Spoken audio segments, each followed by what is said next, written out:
मैं दोबारा भी जेल जाने के लिए तैयार हूँ। चेयरमैन पीटीआई इमरान खान का दो टोक ऐलान। गैर मुल्की मीडिया को इंटरव्यू में इमरान खान का कहना था कि जान को लाहक खतरात के सबब जज ने मेरी हिफाजत के अहकामात दिए। जिस तरह इन्होंने सबको मारा पीटा और मुझे गिरफ्तार किया वह हैरान कुन था। आज तक किसी सियासतदान पर 150 मुकदमात नहीं हुए।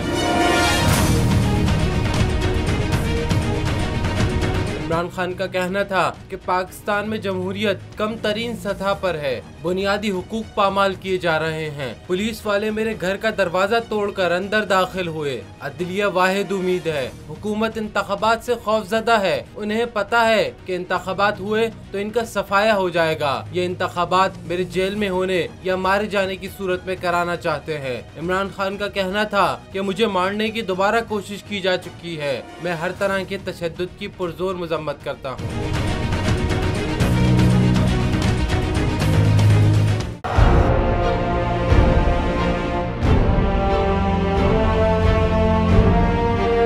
अदालती अहकामात के बावजूद कराची में शुएब शेख के घर को गैर कानूनी तौर पर मिसमार कर दिया गया है।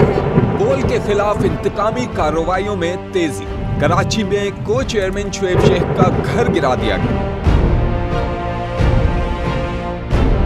बोल के खिलाफ इंतकामी कार्रवाइयों का सिलसिला जारी है।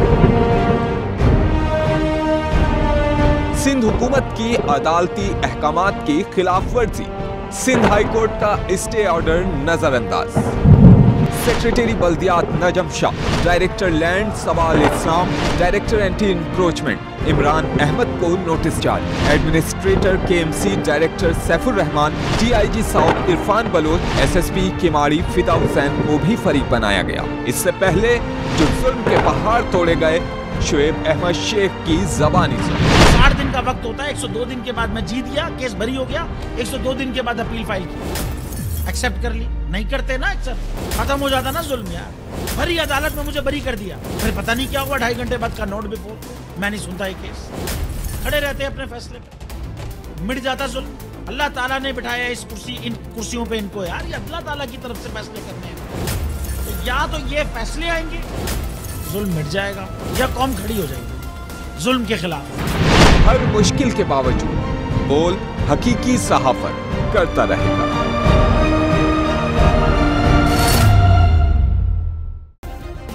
सब्सक्राइब करें और बेल दबाएं ताकि कोई खबर रह न जाए।